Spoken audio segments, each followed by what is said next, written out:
It is a secret that remained buried in the vaults of the US National Archives for half a century.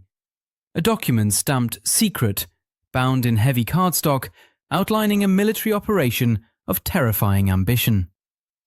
It details the movement of 6 million soldiers.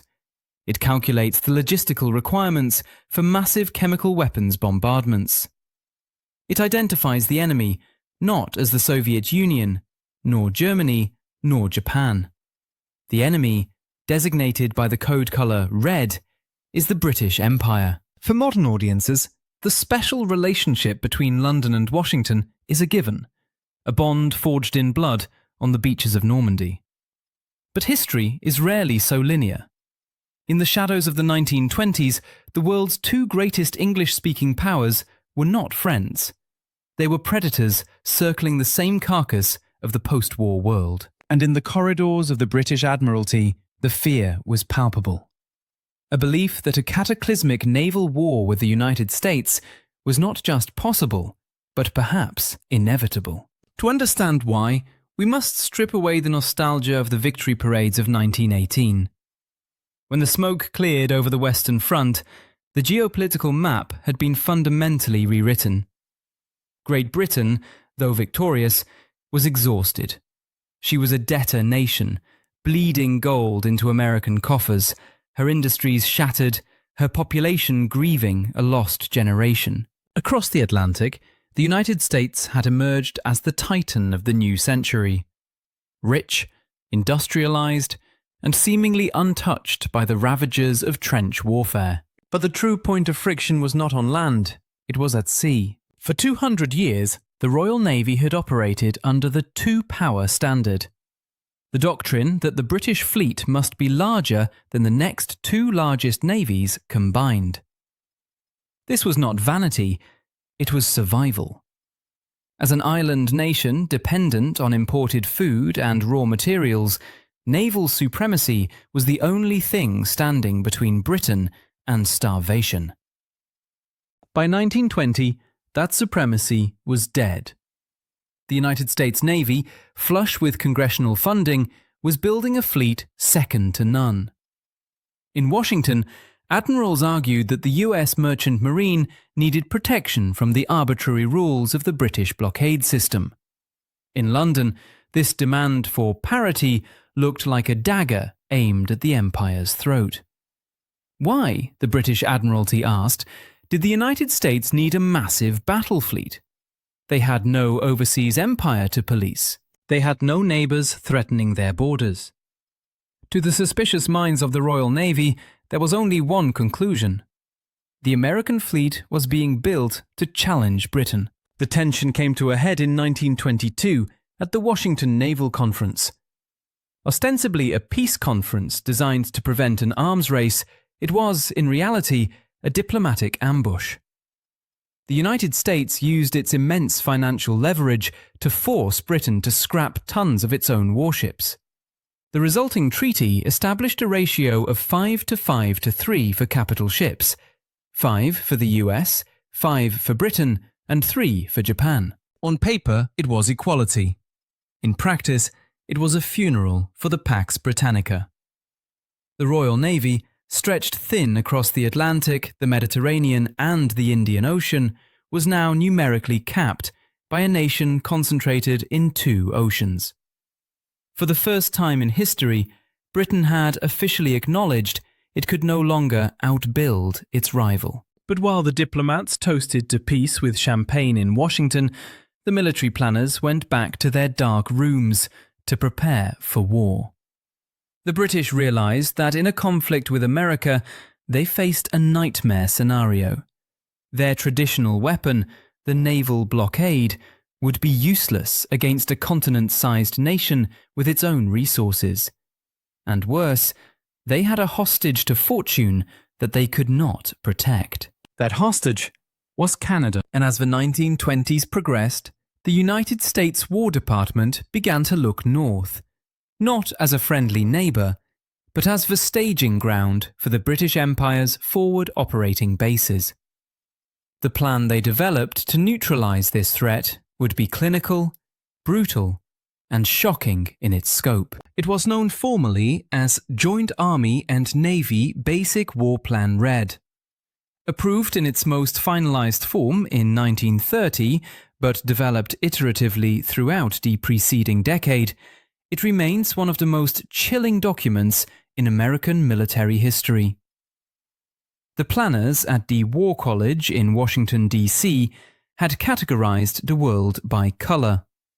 Germany was black, Japan was orange, but the British Empire was red, the ultimate adversary, the only power capable of projecting force against the continental United States. The plan was not a defensive contingency, it was a blueprint for a preemptive strike. The American strategists understood a fundamental truth. A naval war with Britain would not be decided on the high seas of the Atlantic. It would be decided on the ground in North America. The key to the plan lay in the British Dominion to the north, codenamed Crimson. American planners assumed that in the event of war, the Royal Navy, still the most experienced fighting force on the oceans, would immediately use Canadian ports to stage a blockade of the US East Coast. To prevent this, the US Army would have to move first. The strategy called for a massive, multi-pronged invasion of Canada. The primary objective was not Ottawa, the political capital, but the logistical jugular, the port of Halifax in Nova Scotia. If the US Army could seize Halifax, the Royal Navy would lose its primary coaling and refueling station in the Western Hemisphere. Without Halifax, the British fleet would be tethered to bases in Bermuda or the Caribbean, severely limiting its operational range against New York or Boston. The operational details of War Plan Red were ruthless. One column would drive north from New York State to seize Montreal and Quebec City, effectively cutting Canada in half and isolating the maritime provinces. Another would strike out from the Midwest to secure the Great Lakes, turning the industrial heartland into a fortress. Perhaps most disturbing was the level of violence the planners were prepared to sanction. The 1920s had seen the world recoil from the horrors of chemical warfare in the trenches of France. Yet, in the appendices of War Plan Red, the use of poison gas was explicitly considered as a necessity to dislodge Canadian defenders from entrenched positions. There was no sentimentality here, only the cold calculus of military necessity. But what drove this paranoia? Why did Washington believe the British would attack? The answer lay in the Pacific. The United States was increasingly fixated on the rising power of Imperial Japan, Plan Orange. For years, Britain and Japan had been bound by the Anglo-Japanese alliance. Although this alliance was technically terminated in the early 1920s under American pressure, deep suspicion remained in Washington. The nightmare scenario for American planners was a red-orange coalition. A two-front war where the British Navy blockaded the Atlantic, while the Japanese Navy ravaged the Pacific. In this darkened worldview, Britain was not a democratic cousin, but a declining imperial power, desperate to cling to its hegemony, potentially willing to ally with anyone to check American ascendancy. While the Americans drew lines on maps of Quebec and Nova Scotia, the mood in London was different, but no less desperate. The British Admiralty knew about the vulnerability of Canada. They knew that in a war with the United States, Canada would likely be lost within weeks. They could not send the Grand Fleet to save it. The logistics were impossible. Instead, the British plan relied on a terrifying economic gamble. If the Americans invaded Canada, the Royal Navy would have to strangle global trade, intercepting American commerce in the Indian Ocean and the South Atlantic. Hoping to inflict enough economic pain to bring Washington to the negotiating table before the empire went bankrupt. However, the greatest enemy the Royal Navy faced in the 1920s was not the American battle fleet. It was a man sitting in an office in Whitehall, armed not with a 15-inch gun, but with a ledger. To the modern observer, this seems a contradiction. We remember Churchill as the bulldog of 1940, the man who warned the world about the Nazi menace when others slept. But in the mid-1920s, Churchill occupied a very different role. He was the Chancellor of the Exchequer, the guardian of the British Treasury. And his mission was not to build warships, but to balance the books. Opposing him was Admiral of the Fleet David Beatty. The First Sea Lord was a national hero, the man who had commanded the British battle cruisers at Jutland with a dashing, reckless aggression. Now, from his office at the Admiralty, Beatty watched with growing horror as the reports of American naval construction crossed his desk. He saw the United States laying down keel after keel, challenging the Royal Navy's ability to protect the imperial trade routes that fed the British people. The clash between these two titans defined British strategy in the Roaring Twenties. It was a battle fought not with shells, but with memos. Beatty argued that the Empire faced a probability of war with the United States if Britain refused to bow to American demands for naval parity.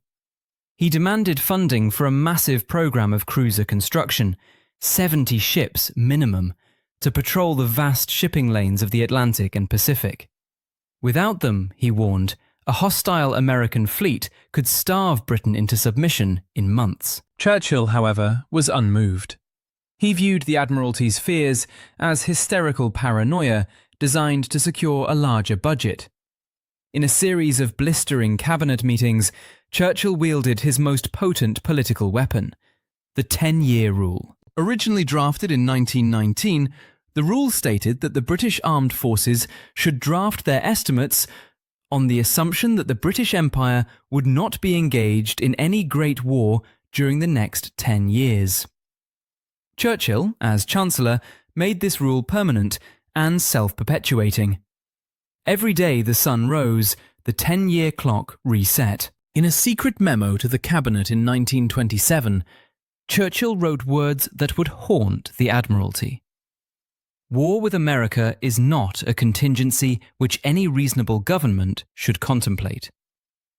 He argued that even if the United States built a larger navy, Britain should simply ignore it.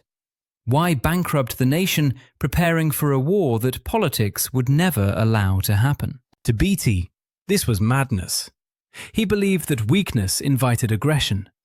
He saw the United States not as a sentimental cousin, but as a ruthless commercial rival using its financial muscle to displace Britain as the world's leading power. He pointed to the aggressive tone of American diplomats, the unwavering demand for freedom of the seas, and the War Plan Red maneuvers. But the Treasury held the cards. Britain was drowning in war debt, most of it owed to the United States. The economy was stagnant. There was simply no money to match the American shipbuilding program ton for ton. Churchill won the battle. The budget was slashed. The cruiser program was curtailed. Beatty, exhausted and disillusioned, would eventually retire, watching as the Royal Navy was forced to do more with less. Yet this internal victory for the Treasury had a dangerous side effect. It stripped Britain of its leverage. By the late 1920s, the Royal Navy was entering a crisis of obsolescence. And just as the fleet was at its weakest, the diplomatic temperature began to rise. The failure of the politicians to fund the Navy meant that when the diplomats met again to discuss arms limitations, Britain would be negotiating from a position of weakness. The stage was set for a diplomatic disaster. A moment when the polite veneer of international relations would crack, and the admirals on both sides would come dangerously close to convincing their governments that talk was cheap, and war was the only solution left. The breaking point arrived in the summer of 1927, in the polite, manicured halls of Geneva, Switzerland. The major powers had gathered to extend the limits of the Washington Treaty to smaller vessels. It was supposed to be a technical formality. Instead, it became a diplomatic bloodbath. The issue at stake was technical, but its implications were existential. The argument centered on the cruiser, the workhorse of naval warfare. The United States Navy arrived with a non-negotiable demand. They wanted heavy cruisers. Large, long-range ships armed with massive 8-inch guns. For the Americans, these ships were essential. Lacking a global network of naval bases, they needed vessels that could cross the Pacific without refueling, hunt down enemy merchant ships, and blow them out of the water from a distance. The British delegation, led by the First Lord of the Admiralty, W.C. Bridgeman, was horrified.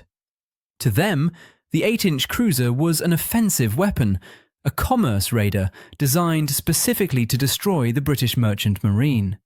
Britain didn't need heavy killers, they needed light cruisers, armed with smaller 6-inch guns. They didn't need firepower, they needed numbers. With thousands of miles of trade routes to police, a 6-inch gun was sufficient to stop a pirate or a converted merchant raider. The British argument was simple. We need 70 cruisers to survive. We don't care how big they are, we just need them to be everywhere. The American counter-argument was equally blunt. If you build 70 ships, we will build 70 ships, and ours will be bigger. The conference descended into a technical brawl. The Americans accused the British of trying to maintain a permanent superiority through a loophole. The British accused the Americans of building a fleet designed solely to starve the British Isles. For 6 weeks, the Allies shouted at each other. The veneer of friendship evaporated. The press in both nations whipped up a frenzy. In London, newspapers asked why the United States needed a navy capable of sinking the Royal Navy if they had no enemies. In Washington, the Hearst press screamed that Britain was trying to deny America her rightful place in the sun. When the conference collapsed in August 1927, it was a shock to the international system. No treaty was signed. The delegates went home in anger. In the aftermath, the unthinkable began to look plausible. The British cabinet held emergency meetings. Relations between the two English-speaking powers hit their nadir. The British Foreign Office noted a deep and widespread suspicion of American motives. For a brief, terrifying moment, the logic of War Plan Red seemed to be coming true. The arms race that the treaties were supposed to stop was now accelerating. The United States Congress, angered by British intransigence, moved to authorize a massive new shipbuilding program.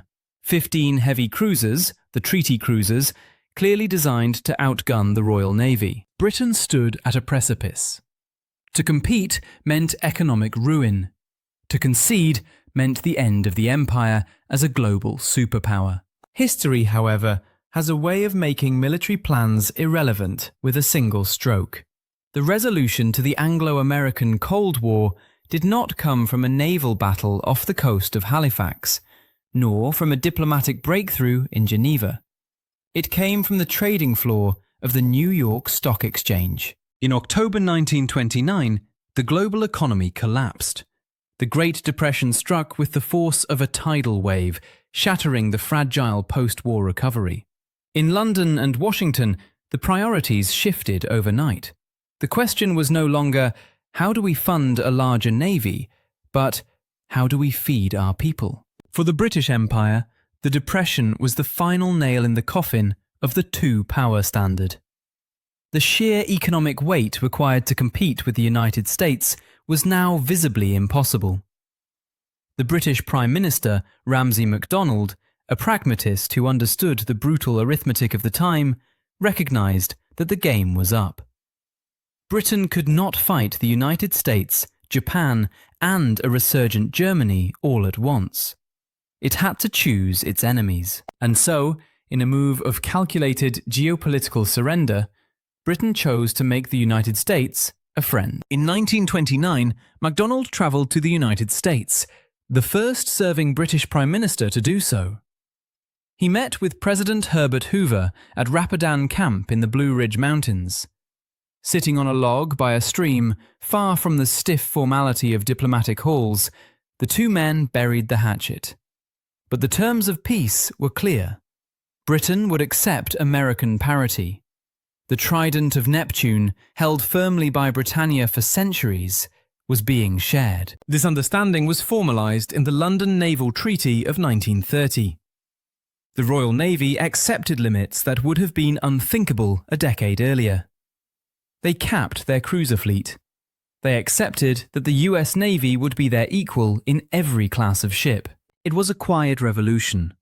There were no speeches declaring the end of the British Empire, but a strategic reality was undeniable.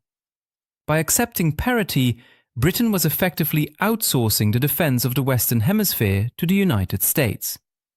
They withdrew the Royal Navy from the Caribbean and the Americas to focus on the gathering storms in Europe and the Far East. Back in Washington, the War Plan Red files were not immediately burned.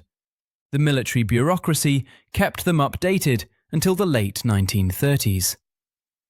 In 1935, the US War Department even approved a budget for a secret airfield in Nova Scotia, disguised as a civilian project, to be used for the invasion of Canada. But the political will for war had evaporated.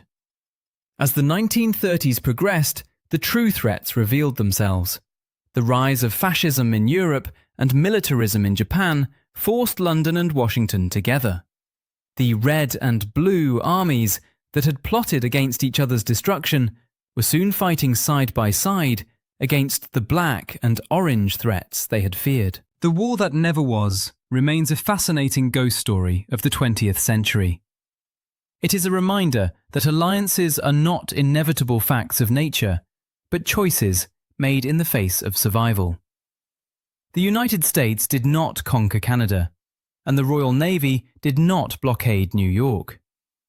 But the preparation for that conflict shaped the modern world. It forced the British Empire to acknowledge its own mortality, and it marked the moment the United States finally and irrevocably stepped onto the world stage as a superpower. War Plan Red remained classified until 1974.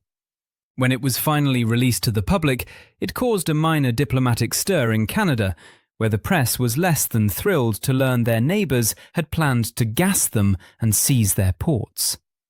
But today, it stands as a testament to how quickly the unthinkable can become official policy. If you enjoyed this deep dive into the secret history of the Anglo-American rivalry, make sure to hit that subscribe button and ring the bell. We've got more videos coming on the hidden plans of the interwar period, including the British plans to defend Singapore that went horribly wrong. Thanks for watching, and I'll see you in the next one.